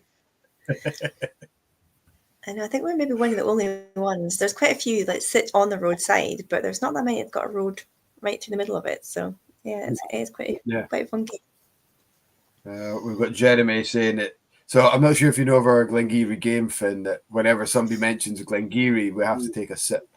And the guys at home sometimes play it. So Jeremy's saying we need to get somebody to praise Glengiri every week, but he's not sure he's going to get to work tomorrow. All the naming. I'm going to say it's going to be a boozy Thursday for some people after all this. Yeah. If you're playing the game, guys, I'm sure you must be due about a bottle now. Yeah. Dave Haggerson's mentioned, Kat, just quick plug in there. You've got a new handfill release. It's a sherry cask, I believe. Yeah, well done you, Dave. I'm not even paying you for this, but well done you. Yes, we launched it on Monday. It's a 2009 refill sherry. So it's in the warehouse, ready for somebody to come and take it out by themselves. You can hand fill it. It's beautiful, 55.2% ABV. So it's, I'm not a big sherry fiend, but there's something about a 15-year Glengiri sitting in a sherry pot that just seems to work. So it's nice, not overly sweet, but still that kind of big fruits. Can I get a bottle? Yeah, you can. Yeah. Oh, can you get bottle 17? Yeah, you can. I'll give you a shout when we get to number 17. But yeah, you can get a bottle number 17 if you like. If you need me to nip up and grab it, Dave, I can do that for you. So. Yeah, well, when we get to number 17, I'll put your name against it, Dave. Okay. So, Faye, I really like you. I know you're kind of wanting away at 1:15. One of the, because it's our last Blether of the year, I wanted to ask you, maybe out with your own brand. I know we want to talk Finn Thompson, we want to get people drinking that as well. But do you have a whiskey of the year that's kind of really stood out for you? We'll do one from your range, the one that you were just so freaking delighted to bottle to have access to, and then maybe one from somebody else that you thought I've really enjoyed. Let me start with my own. That's a tough one, isn't it? I'm trying to think what have been. So picking your favorite child. I'm naturally going to go for two of the more expensive ones that we've done, but it is because they are awesome whiskies. The Tamnavulin 1991 that we did is spectacular, and again, just refill, old style Tamnavulin, obviously Fort Shot, and it's a little bit malty, it's a little bit cereal, it's got this really nice honey kind of note, so it's just proper like breakfast. Someone described it as like Golden Grahams. That to me has been the absolute best whiskey we've done this year, but obviously it's quite a pricey one. I love the Invergordon 50-year-old that we've just done just before Christmas. I love old single grain. I think it's totally underrated. The fact that you can go and get a 50-year-old whiskey for, I think ours is what, 375, something like that. Yeah, 375, 385 or something. I think that's awesome that you can buy a bit of history like that for such a nice price. At the younger end of the bracket, you're not allowed to say Glengiri. I love the Blair Athol. I love the Blair Athol. The port cask Blair Athol is something totally different. Again, ruby port, full maturation. It doesn't taste like a normal whiskey. It's like raspberry jam in a bottle. But because it's Blair Athol, it's got enough to it where it's just got that whiskey kick. But you kind of feel like you're drinking like a really boozy raspberry jam as well. Nice. So I like that. Port cask. I really do love raspberry jam. I love port casks. I like raspberry jam too, but port casks are awesome. For other brands, I love trying the Ardnamurchan 10 because that's something that I've been following. As I said, I love what they do. I think they just get everything right about Scotch whisky should be. So amazing to see that they've managed to release a 10-year-old when it still seems like such a young distillery. So I was super impressed by that. I love their sherry cask as well. I'm trying to think who's maybe another indie bottler as well. Some of the Woodrow's stuff is really good. I think it was their Mortlick. It was one of their Mortlick ones which I tried in the Athletic Arms in Edinburgh, which if you're in Edinburgh you might know it better as Diggers. I think it's got one of the best whiskey selections in possibly the world, but certainly in Edinburgh it's right up there. So Woodrow's have done some really cool stuff as well, and I think the Mortlick which I tried from them was right up there. There was last year they had the 14-year-old Mortlick. That was my whiskey of the year. It was absolutely phenomenal. Kat, what about yourself? What's been your highlight of the whiskey year? Do you know, you ask me this every time, and I always think I'm going to be prepared for this answer, and I'm not, because I've got the most shocking memory. Do you know the one that I've had the most fun with, that is like my kind of go-to now when I just fancy dram? It's Woven, the Hemispheres. I just think it's such an unusual bringing together of like two different global spirits, and it's like, obviously with me being half Scot, half Kiwi, that's kind of like the whole kind of vibe. The smokiness to it is just really, it is like me bottled, but less mental. No, actually, just as mental. But yeah, like the smokiness is so unusual. And I was saying to when I saw Pete at the Whiskey Talks, it literally just reminds me of my childhood, because like when I was a kid, it's like my dad would like hang around with all the other expat kind of Kiwis. And we went to a barbecue. It was like a hungy, so it was like literally just somebody buried half a pig in a hole in the garden, and was like sort of cooking it. So like it just reminds, like, that kind of weird smokiness. Just, it's like a bringing together of two worlds, and it's a bit of a comfort dram. It's now my go-to kind of comfort dram. So I've just enjoyed playing around with that one. So that's my answer for the year. Hemispheres. What about you, Mike? A little bit left fielders. I've got a couple, and it would be wrong for me not to bring out one, because I did tell Ryan at the time, the Tricara from Stravig. You can't see this because of my ridiculous light that's on. This is the 16-year-old Altmore, which is in a sherry cask, Oloroso. First fill. I know it's a cliche sherry cask, but it's balanced really well. So that one is a highlight. And an empty bottle of the Cargus. I was over in Ireland August and picked this. So it's a white port Madeira combination. It was just so good. So probably that too. Distillery and indie. I really wish I got a hold of your Blair Athol port. I think Blair Athol and port is a great combination. I love port finishes. This cat will probably testify, and I was gutted I've missed out on that one. So that could have been it if I ever got to try it. I might get to try it yet. I might find it in Diggers or something. We'll find. I'll dig one out. I'll dig one out. I'm sure there's one that exists somewhere. So Scotty Mac saying he's got 4 bottles of it. So I'll maybe jib him up for it. Well done. They're probably all finished by now. But yeah, that's been a highlight as well. The Tamravulin. I'm going to turn this bloody light off because you can't see anything that I'm showing up now. The Tamravulin from Little Brown Dog. 2 Tamravulins married together in a port pipe. So technically not a single cask, but drawn from a single cask if you want to get around the technicalities. It's like strawberry laces. So good. Nice. And of course I have to give a shout out to this Glengiri. It's banging. It actually tastes better now. So I had these side by side and gone back to the Glengiri.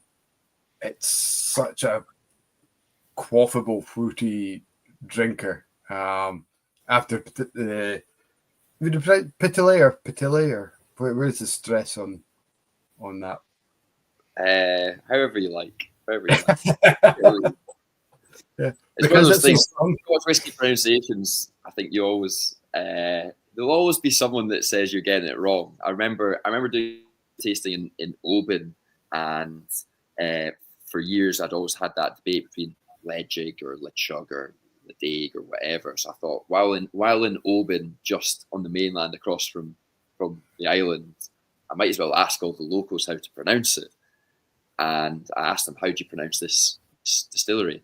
And they all started arguing with each other, saying it was pronounced differently. So none of them could agree. So I've come to the conclusion that just pronounce Scotch whisky distilleries however the hell you want, and people normally get what you're trying to do. Yeah. Except for Glengiri. Apart from Glengiri, don't do that. Yeah. If we say the chick or that to people, they're like, "What?" Yeah, Ledig. All right, okay, I know where you are now. It's the fun of the Gaelic language, isn't it?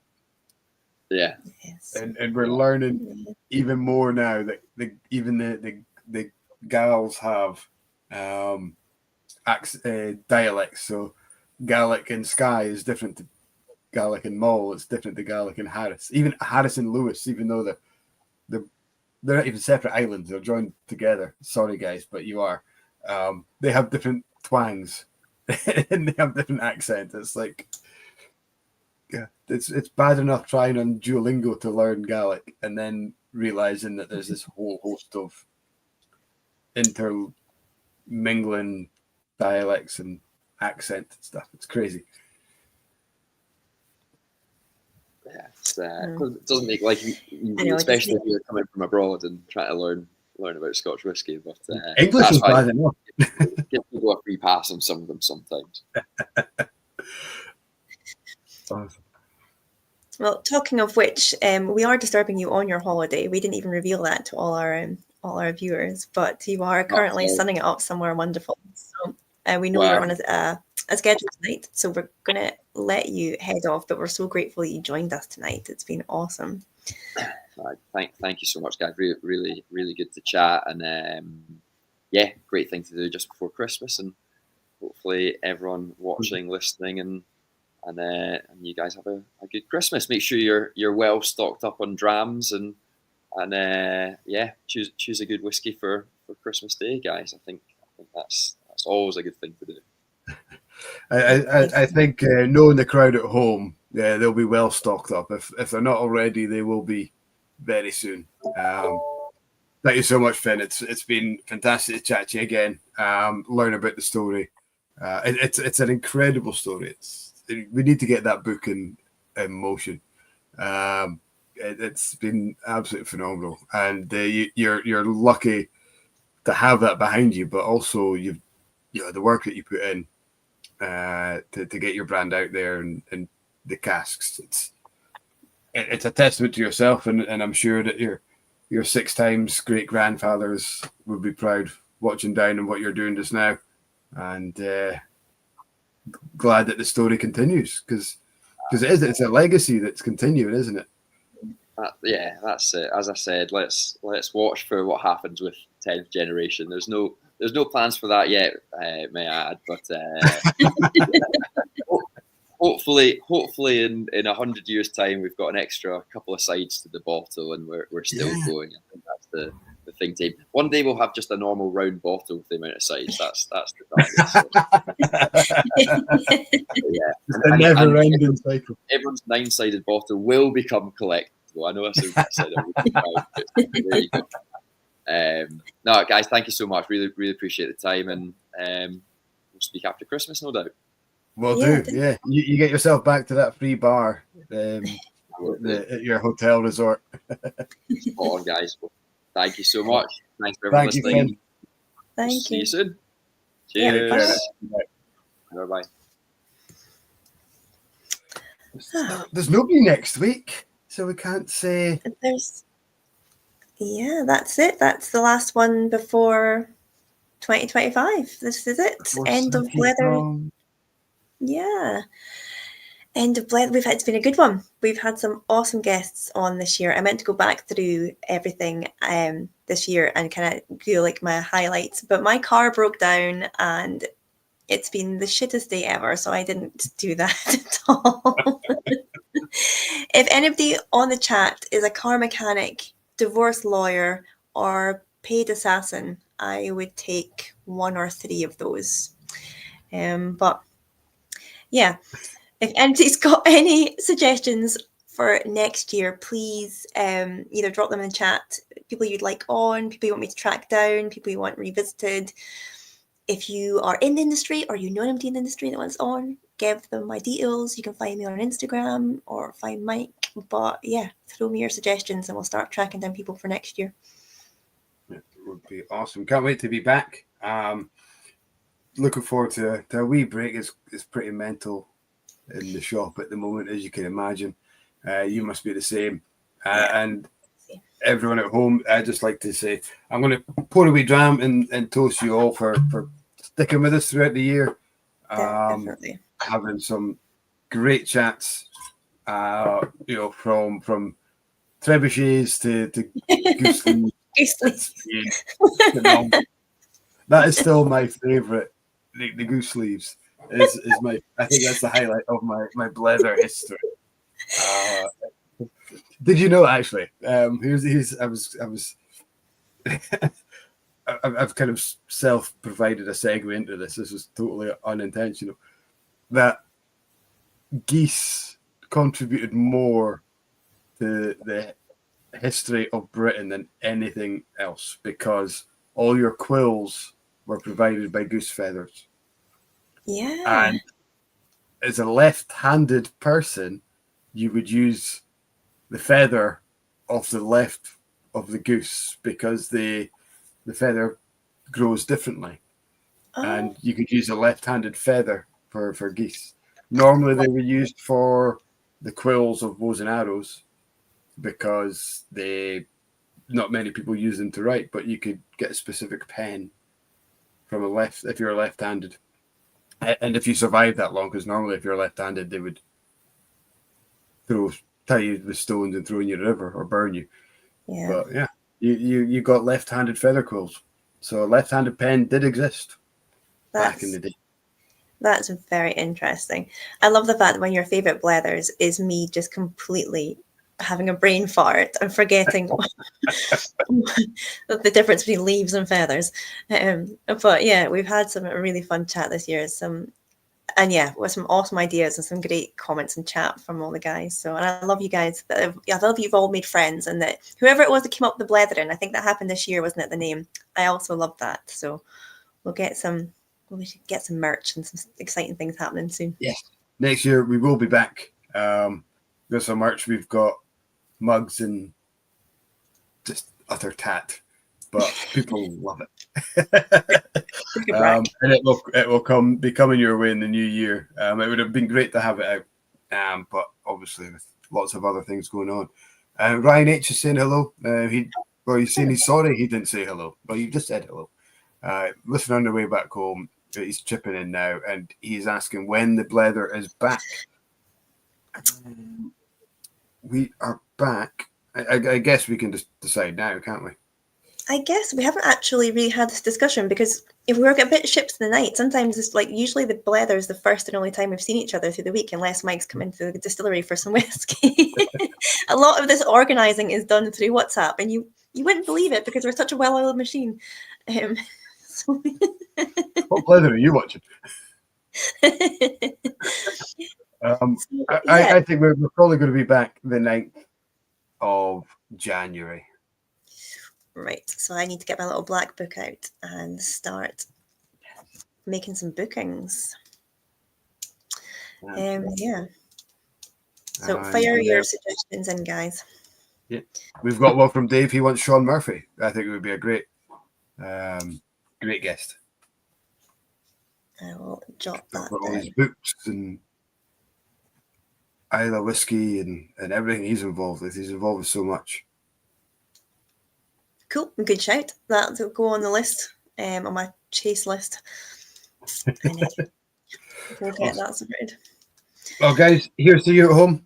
Have a wonderful New Year and Christmas. Hope Santa's good to you. You get all the whiskey that you deserve and want. Pop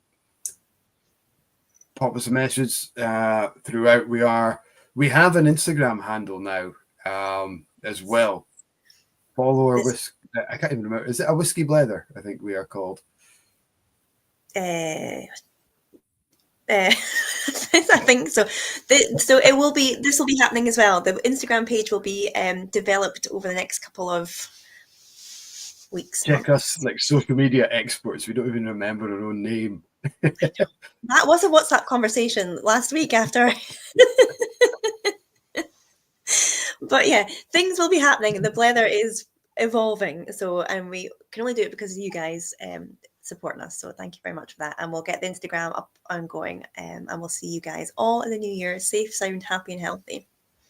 Cheers. 100%. Cheers. Good night, guys. Good night.